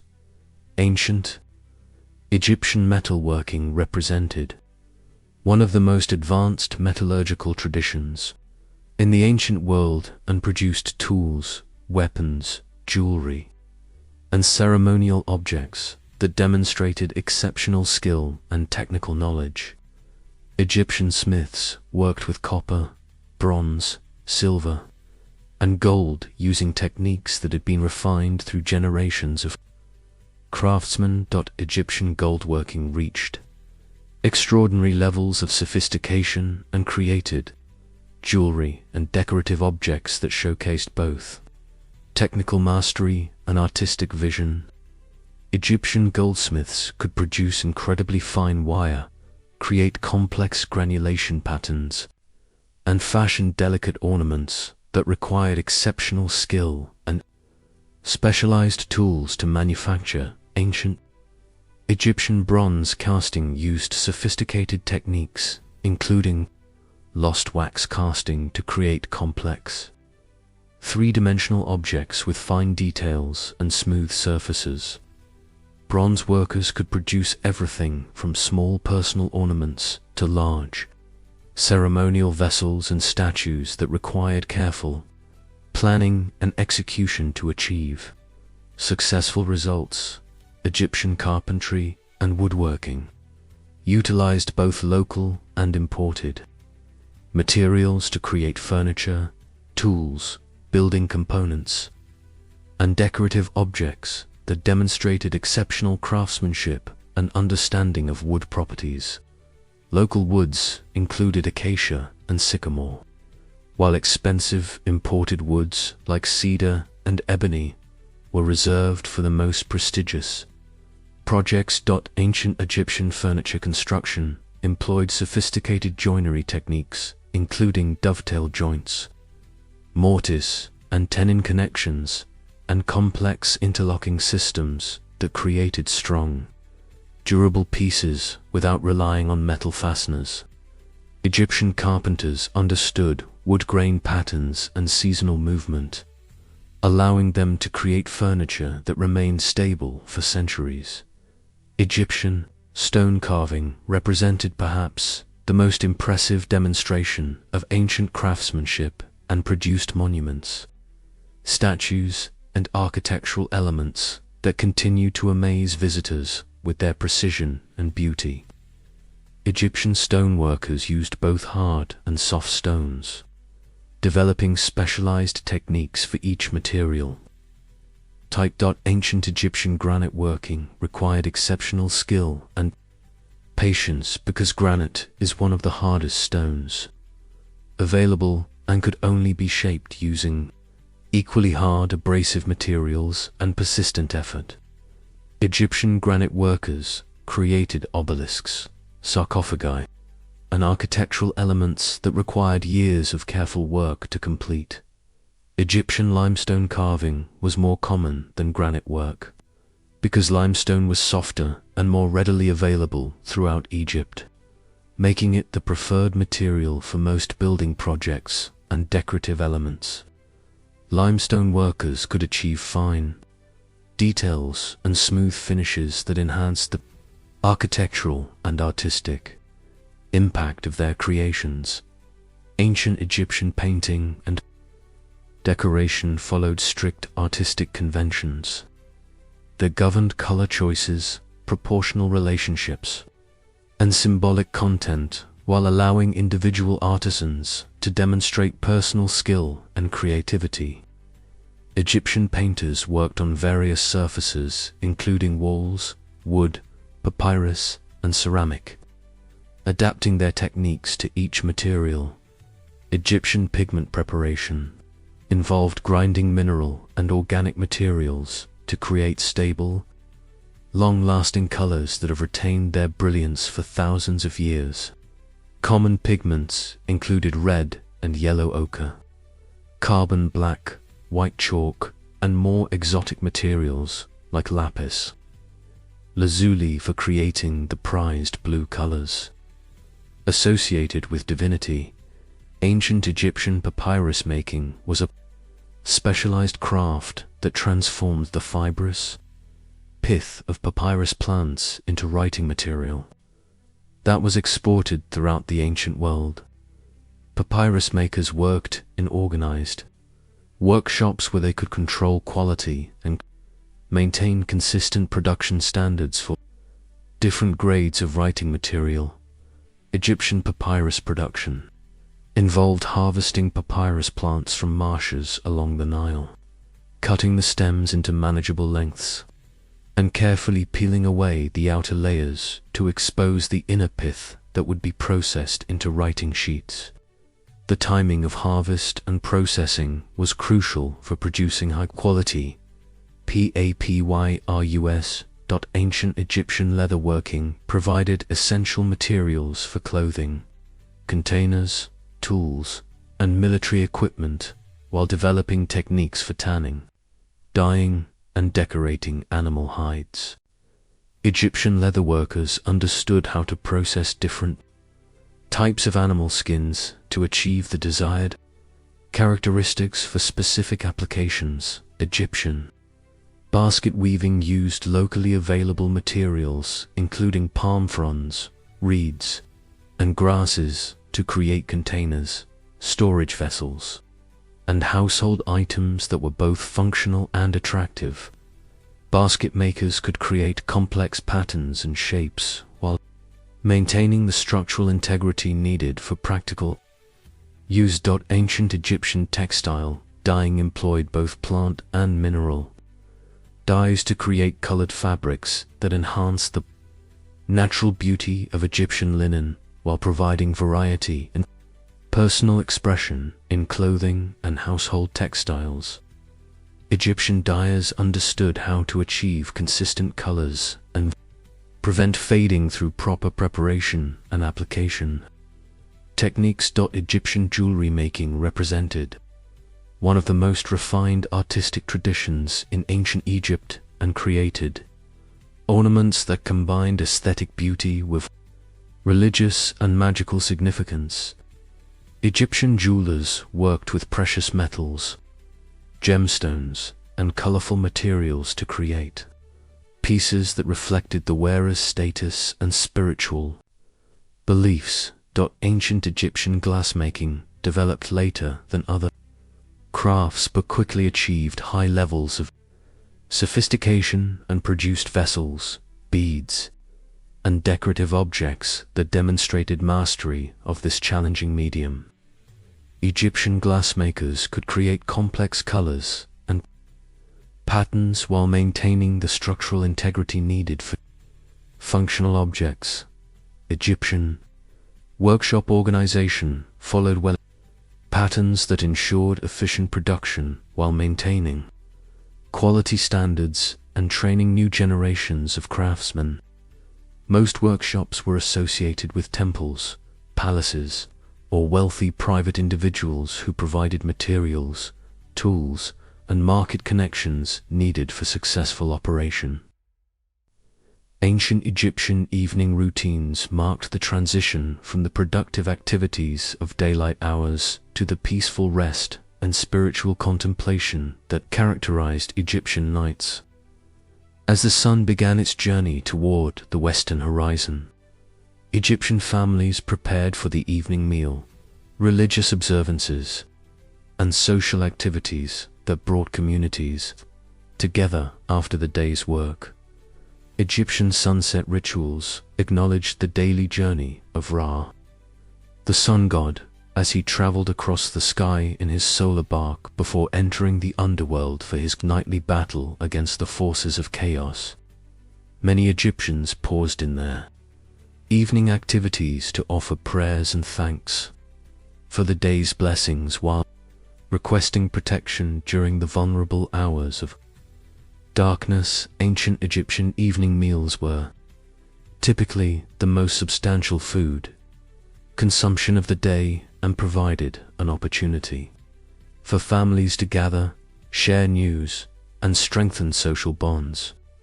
The evening meal often included bread, vegetables, fruits, and when available, meat or fish that had been prepared throughout the day using traditional cooking methods. Egyptian food preparation for evening meals began in the late afternoon, when family members worked together to prepare ingredients, tend cooking fires, and arrange serving areas. Cooking was typically done outdoors or in well-ventilated areas to avoid filling living spaces with smoke, and families often shared cooking facilities with neighbors in communal courtyards.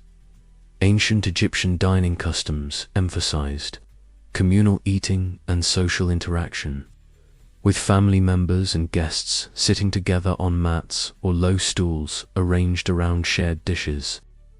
Meals were eaten primarily with the hands, though spoons made of wood or pottery were used for liquids and soft foods that could not be easily managed otherwise. Egyptian evening conversations covered topics ranging from daily work experiences and community news to religious discussions and storytelling sessions that entertained family members while preserving cultural traditions.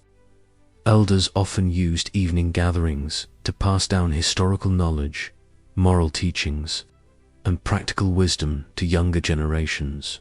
Ancient Egyptian oil lamps provided illumination for evening activities and created a warm, flickering light that extended the useful hours of each day while consuming relatively small amounts of fuel. Oil lamps were typically made of pottery and burned various types of oil, including olive oil, sesame oil, and animal fats that produced steady flames. Egyptian lamp maintenance required daily attention to trim wicks, refill oil reservoirs, and clean soot deposits that could reduce light output and create unpleasant odors. Well-maintained lamps could provide several hours of usable light, enabling families to continue productive activities after sunset, including textile work, food preparation, and social gatherings. Ancient Egyptian evening entertainment included music, dancing, games, and storytelling that provided relaxation and social bonding after the physical demands of daily work. Musical instruments such as harps, flutes, and percussion instruments were common in Egyptian households and provided accompaniment for singing and dancing.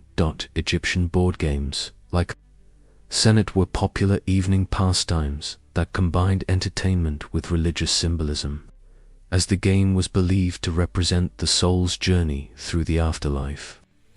Game pieces and boards were found in tombs throughout Egypt, indicating the importance of these activities in both daily life and spiritual preparation. Ancient Egyptian evening hygiene practices included washing hands, feet, and faces with water that had been warmed over cooking fires, using natron salt for cleansing, and applying oils and perfumes to protect skin from the dry desert climate. Personal cleanliness was considered both a practical necessity and a religious obligation. Egyptian clothing care occupied part of the evening routine, as family members inspected garments for damage, performed repairs, and arranged clean clothing for the following day. Linen garments were shaken out, folded carefully, and stored in wooden chests or pottery vessels to protect them from insects and moisture. Ancient Egyptian sleep preparation involved arranging bedding materials, including woven mats, linen sheets, and headrests that elevated the head to provide comfort and protect elaborate hairstyles from disturbance. Sleeping areas were often located on rooftops during hot weather to take advantage of cooling breezes. Egyptian bedroom arrangements varied according to social status and available space. with wealthy families occupying separate sleeping chambers, while common people often shared multi-purpose rooms that served for sleeping, storage, and daily activities. Privacy was achieved through portable screens or curtains made of linen or red matting. Ancient Egyptian night security measures included securing doors and windows, banking cooking fires to prevent accidental blazes, and ensuring that valuable possessions were properly stored and protected. Night watches were sometimes organized in communities to guard against theft or other dangers that might threaten sleeping. Families. Egyptian spiritual evening practices included prayers to protective deities, recitation of magical spells for safety during sleep, and placement of amulets or sacred objects near sleeping areas to ward off evil influences.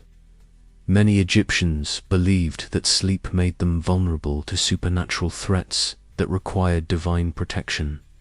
Ancient Egyptian dream interpretation was considered an important aspect of spiritual life, and many people paid careful attention to their dreams as sources of divine communication and prophecy.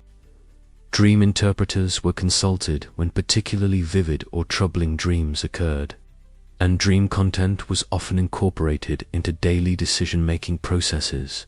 Egyptian night sounds included the calls of nocturnal birds, the movement of wind through palm fronds, the distant sounds of the Nile River, and the occasional noise of animals or night workers moving through darkened streets. These familiar sounds provided comfort and security for sleeping families. Ancient Egyptian dawn preparation began in the pre-dawn hours, when early risers would rekindle fires, prepare morning meals, and begin daily activities before the heat of the sun became uncomfortable. The cycle of Egyptian daily life followed natural rhythms that had remained essentially unchanged for thousands of years. Egyptian seasonal variations in evening routines reflected the changing patterns of daylight hours, agricultural demands, and weather conditions that influenced daily activities throughout the year. Flood season evenings differed from harvest season evenings, and winter nights required different preparations than summer nights. Ancient Egyptian community evening activities included festivals, religious celebrations, and seasonal observances that brought together extended families and neighborhoods for shared cultural experiences. These gatherings strengthened social bonds and reinforced cultural values that maintained Egyptian civilization across millennia. Egyptian night economy included activities that continued after dark, such as baking bread for morning markets, night fishing on the Nile, security patrols, and emergency services that ensured community safety and productivity. Some crafts and trades operated continuously to meet the constant demands of Egyptian society. Ancient Egyptian evening reflections often included contemplation of the day's accomplishments, gratitude for divine protection and provision, and preparation for the spiritual journey of sleep that was understood as a temporary rehearsal for the final journey to the afterlife that awaited all Egyptians.